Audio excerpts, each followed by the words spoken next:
Changing systems to shift cultures. Does your work culture support process excellence?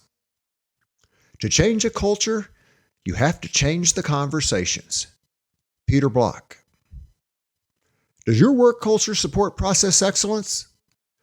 Most organizations don't have a culture that supports process excellence simply because, one, their people come from social groups that are not process excellence focused, and two, their existing work systems result in work practices that reinforce a reactive as opposed to a proactive work culture. If you want to sustain your performance improvement initiative, you'll have to change those work systems that are currently reinforcing the current reactive, opinion-based way of doing things. In short, you will have to change work systems to shift your work culture.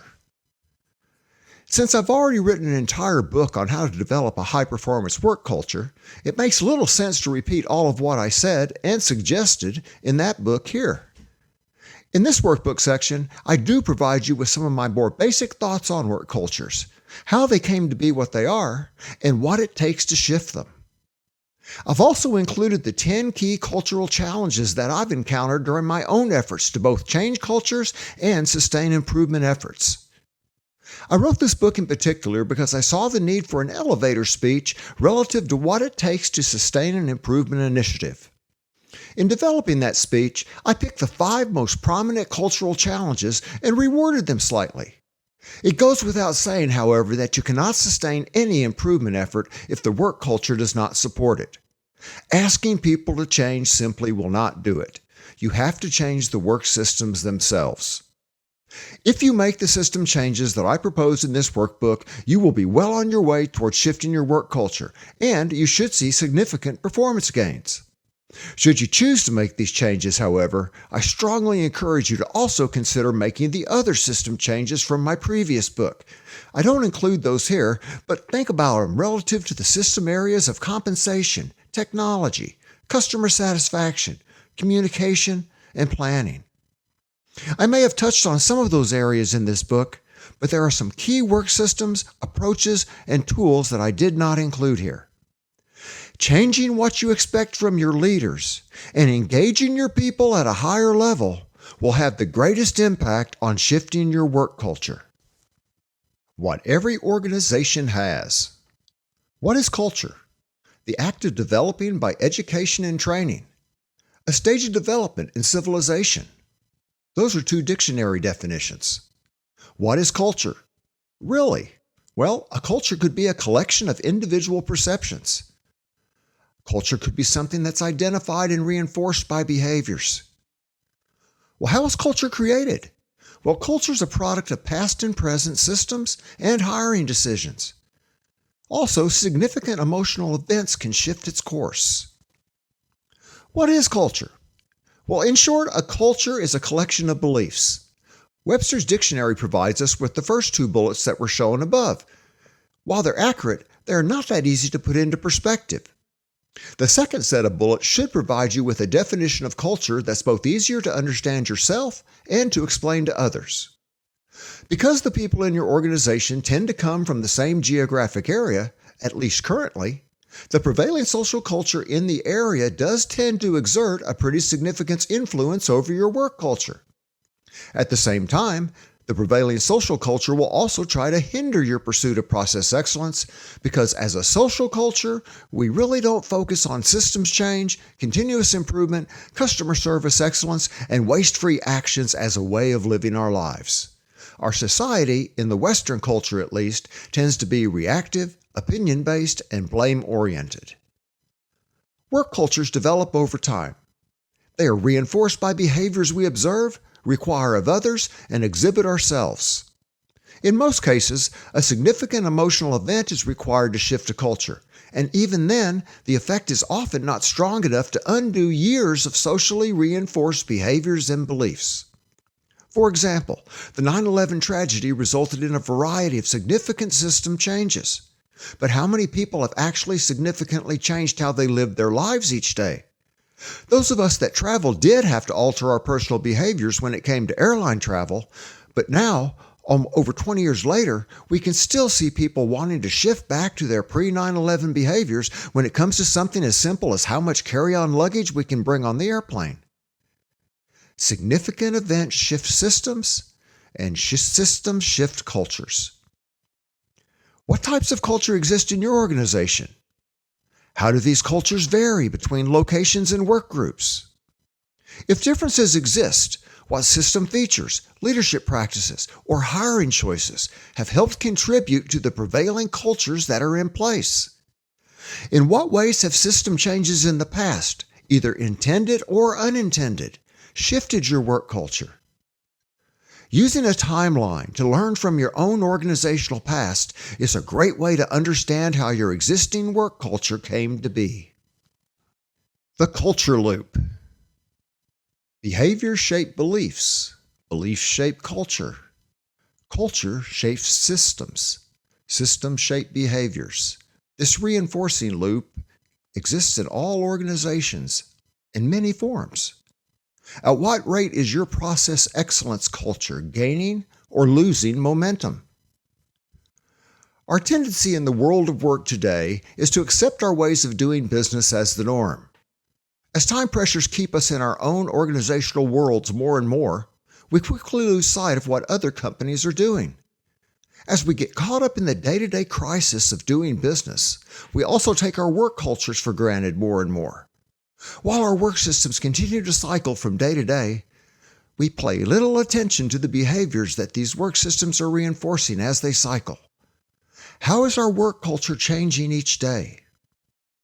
As we reinforce these intended and unintended daily behaviors, they become habits and they shape our beliefs about how work should be done. Meetings always take an hour. Having people problems and equipment downtime, that's just part of doing business. You can never keep all the customers happy. These become beliefs that we readily accept. What cultural artifacts are holding back your pursuit of process excellence? How did they become so deeply rooted? The culture loop is a reinforcing loop. As such, it's always spinning in either a positive or a negative direction, and at a certain rate of speed. As time goes on, the prevailing culture gains or loses momentum. These shifts in momentum are driven by the different work systems that we have in place and changes that occur to the makeup of the workforce.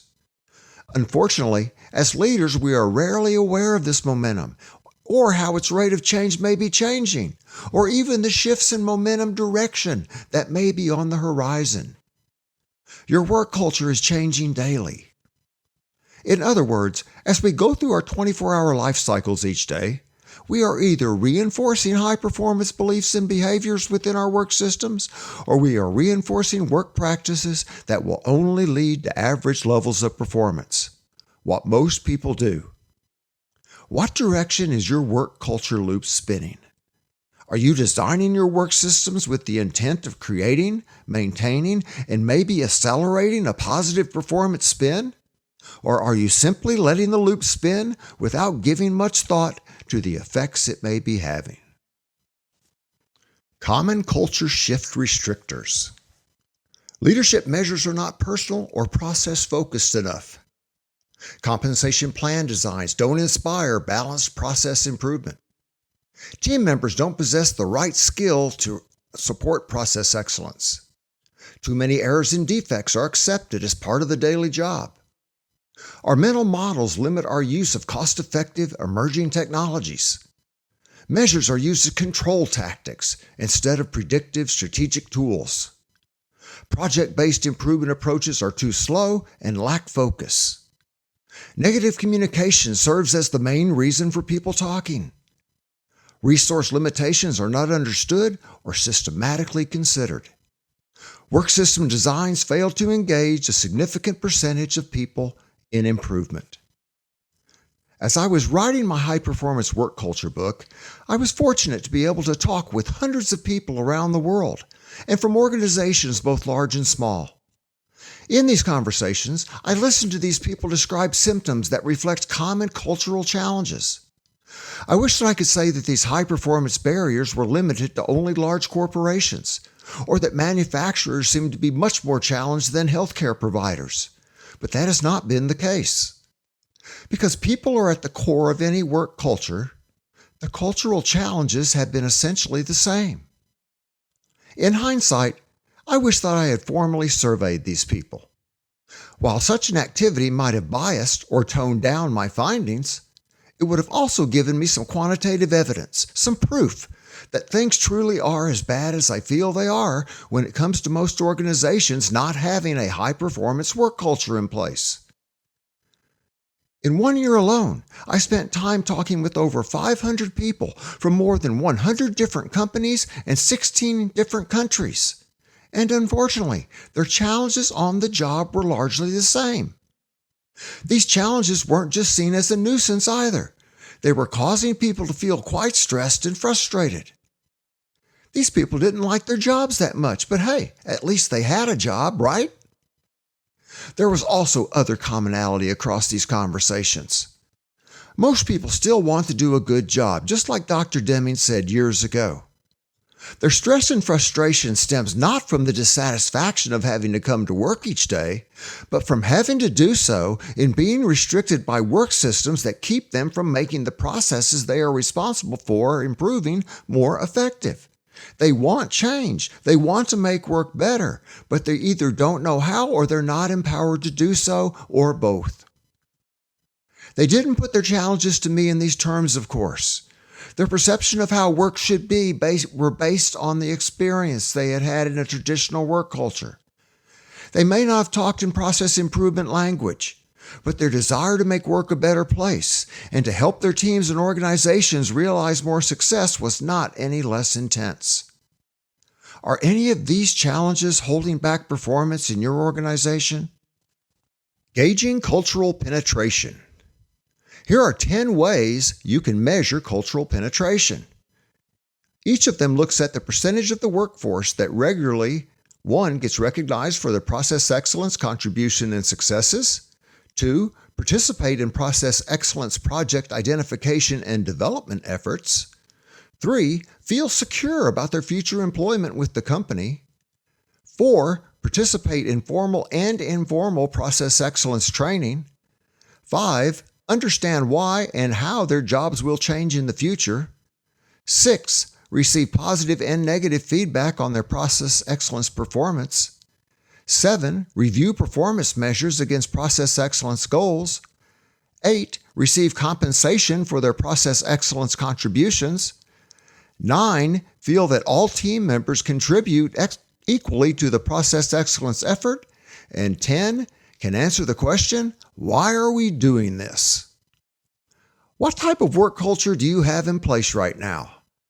What are the key work systems that are reinforcing desired or undesired workplace beliefs and behaviors on a daily basis? People might think that they have a great work culture, or they might be warning you that cultural challenges exist. But where's the evidence? Gauging cultural penetration, looking at the percentage of people engaged in different types of work processes and activities, is one way to do this. How do we spend our time at work?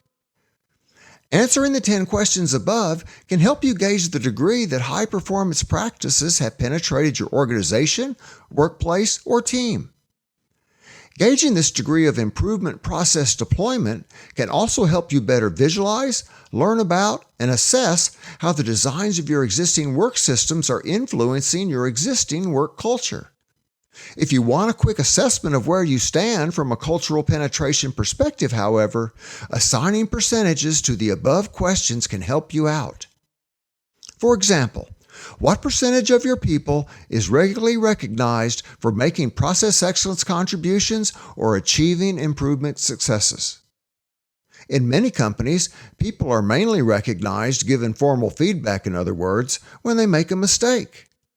Positive recognition happens far less frequently, and rarely on a consistent basis across all teams in an organization, let alone all sites in a system. High performers recognize lots of people regularly. Similarly, participation in improvement project identification or work is often limited to those people who participate in a one-time meeting, or that small percentage of folks who are allowed to participate on a process improvement team. While a small percentage of people can make a difference, the cultural impact is not nearly as significant as it would be if a high percentage of people were regularly involved in working on improvement projects. Or if a formal system was in place to afford most of the people an easy way to regularly submit and further develop their own workplace improvement ideas. Staff engagement rates drive idea and innovation flow rates. If you're not engaging your people, you're not getting many ideas. And if you're not getting many ideas, you're surely not finding many innovations.